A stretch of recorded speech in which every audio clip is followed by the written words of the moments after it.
What's good, y'all? I'm QL and this is my sneaker channel. And so today I'm gonna do a top 5 summer shoes.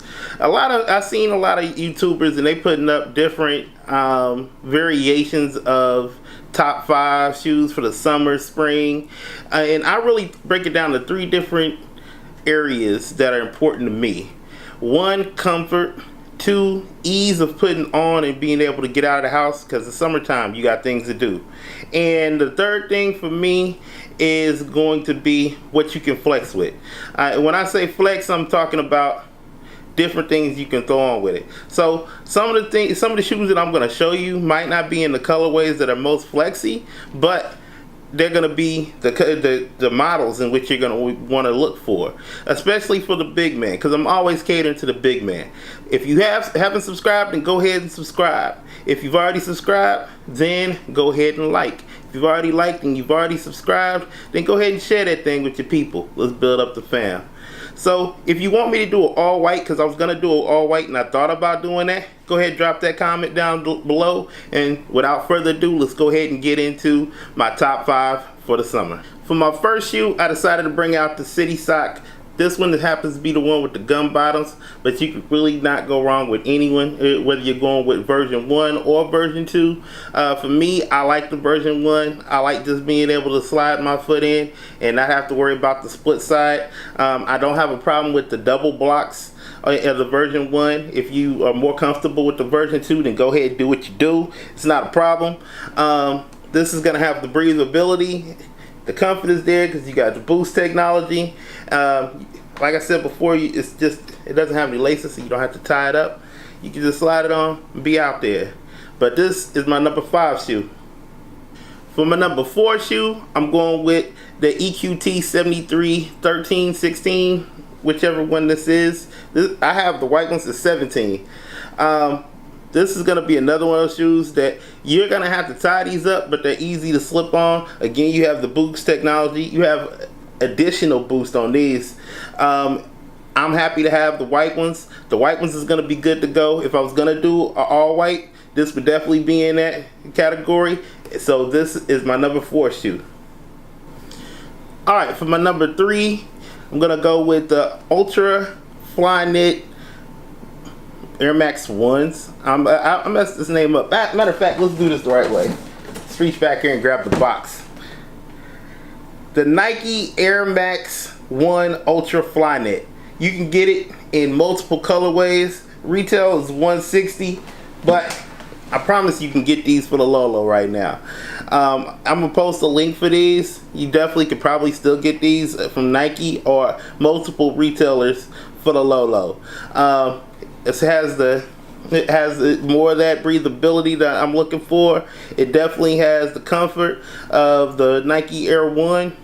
It's lightweight, so it doesn't have quite the weight of the original Air Max 1, and it's a good go-to if you want to go with some Nikes instead of going with a pair of Adidas.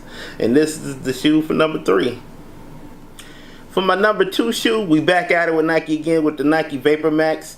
I have the asphalt colorway, but you can't go wrong with any of them. I see that the night to day or day to night pack it has some colorways that are still sitting, so they should be something that you could cop right now.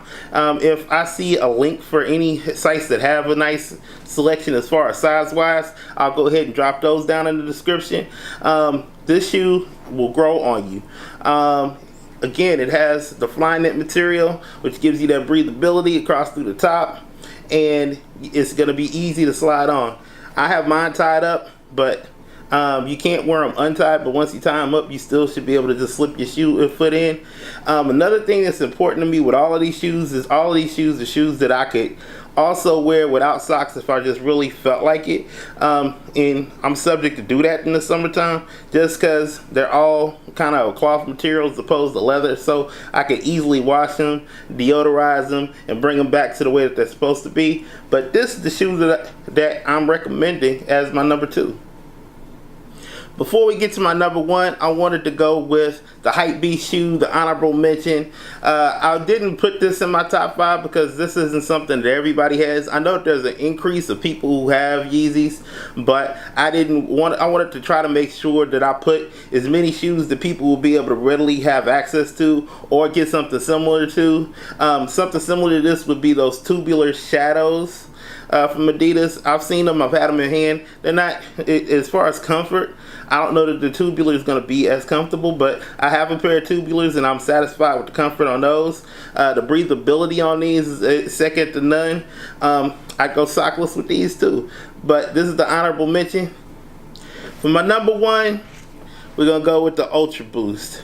Whether you get it caged or uncaged, whether you're getting it in the version 1, version 2, version 3, they're all going to have this prime knit. It's just different patterns, and some of them have more prime knit than others. The version 1 only has prime knit mostly to the front, and then you have more of a mesh in the back. The version 3 is going to be the most prime knit and the most easily put on. You don't have to lace them all the way up, or you don't have to tie them in order to be able to wear them. They call this Hypebeast laced in. I guess that's what this is called, but this, you can't go wrong with this. As far as these, you can take the laces out and they still be just as comfortable. I like to keep my laces in just because I'm that type of guy, but you can't go wrong with Ultra Boost. Boost is life, and this is the shoes that we will rock for number one all the time in this summer. So there you have it, folks. Go ahead and drop your comments down below. What's your top 5 for the summer? What are your go-tos? I only rocked with Adidas and Nike because that's what I got primarily for this summer. There are other shoes that I like. I really like Saucony. I really like those ASIC kind of prominent materials. I even kind of like those Pumas, but I don't have any of those at this point. It might be something that changes. Look out for any unboxings that I might put out this summer. It might change it up, who knows.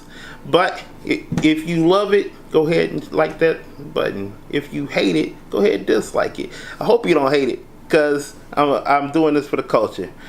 Also, I've changed my setup, and you'll see more changes over the next couple weeks in the way that I do these videos.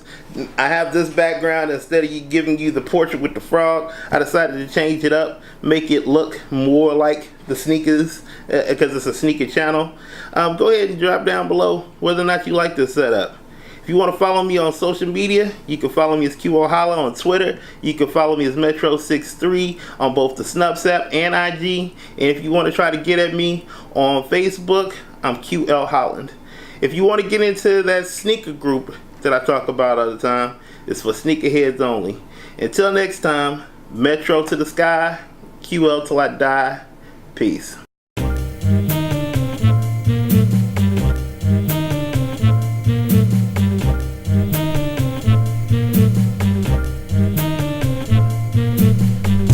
Get cook it in the bottom of a Coke can. I've been around this shit long before NWA came out with the dope man. 4 years old, chilling with the niggas at the methadone.